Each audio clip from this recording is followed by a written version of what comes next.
Salam l'équipe, j'espère que vous allez bien. Victoire de l'Algérie, quart de finale remporté face au Maroc dans un gros derby, dans un match de malade, vraiment dans un match très très serré. Alors il y a beaucoup de choses à dire. Première vidéo qui arrive un peu tard, désolé, hein, le match a fini tard. Ensuite salon vocal, etc. Bref, on a parlé un peu avec les supporters, les abonnés, etc.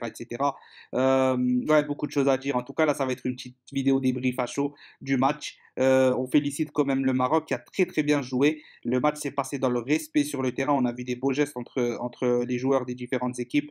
Et ça, c'est très important. Pas de mauvais gestes, pas de ceci, de cela. Vraiment, chacun a joué son football. Victoire de l'Algérie sur un but exceptionnel, monstrueux, le plus beau but pour moi de sa carrière de Youssef Belaïli. Il nous a frappé un coup de génie. Incroyable, Youssef Belaïli, franchement. Qu'est-ce que vous voulez que je vous dise sur ce joueur? On va pas rentrer dans le joueur, les frères.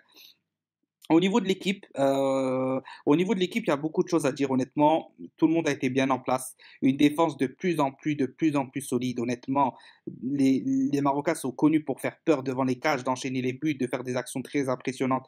Ils n'ont pas réussi. Ils n'ont pas réussi à développer leur jeu. Ils étaient bons collectivement, mais devant, c'était limité. Au milieu de terrain, surtout quand on est passé en 4-3-3, c'était plus que limité. Vraiment, Bendebka allait au duel, vraiment très agressif dans les duels.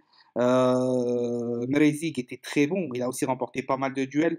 Bon, j'ai trouvé le 4-2-3 moins bien que le 4-3-3. Quand Darawi est rentré, ça a apporté un équilibre mais exceptionnel. La sortie de Zerouki qui, voilà, une action et loupe, ça aurait pu amener un penalty, hein, faut dire la vérité. Mais bon, c'est pas quand même du niveau de Bounjer. Cette équipe a pris, mais elle n'a pas de remplaçant à Bounjer.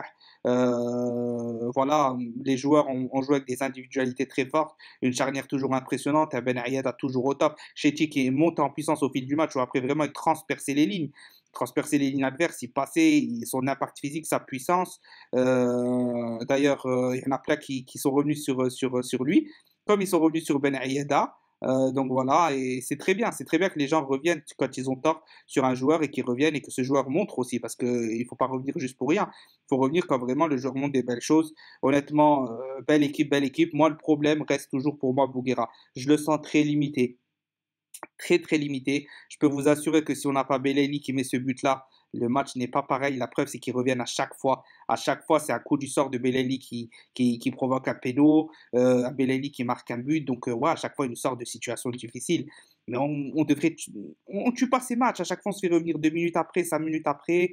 Moi, je dis Bouguera, il y en a beaucoup de progression à avoir. Il n'aura pas ces joueurs-là sur le terrain à la CHAN, pardon. Il n'aura pas un Belali qui peut te sortir d'un coup un but exceptionnel. Un Boudjah qui était sur le banc, un Brahimi qui était très en dessous. Aujourd'hui, dans sa conservation de balle, qu'est-ce qu'il était agaçant. Et c'est pour ça que certainement Belmadi ne l'appelle pas. C'est pas question de niveau pur, c'est question qu'il garde trop le ballon. Même dans notre surface de réparation, il garde le ballon, il dribble, etc. C'est insupportable. Tu as envie de rentrer sur le terrain et le balayer quand tu fais ça. La vérité, c'est trop.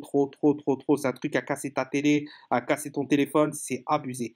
Bref, victoire de l'Algérie au tir au but. Vraiment, grand respect aux tireurs parce qu'il faut avoir le sang-froid pour tirer ce genre de but face à un derby exceptionnel. Bravo Maroc encore une fois. Ça, c'est la première vidéo, c'est un petit débrief à chaud. La deuxième, on parlera un peu de vraiment des éléments clés du match, peut-être de la compo, des tops, des flops. J'y reviendrai plus directement. En tout cas, 1, 2, 3, viva l'Algérie. Alhamdoulilah, on est qualifié pour les demi-finales face au Qatar. Et voilà, c'est tout ce qu'il nous fallait. C'était un match qu'il fallait gagner. Il y a beaucoup de choses à dire, beaucoup de choses à analyser. On y reviendra, vous inquiétez pas. C'est la famille, maximum de pouces bleus, maximum de commentaires. On partage, on commente, on like. Salam l'équipe. 1, 2, 3, viva l'Algérie.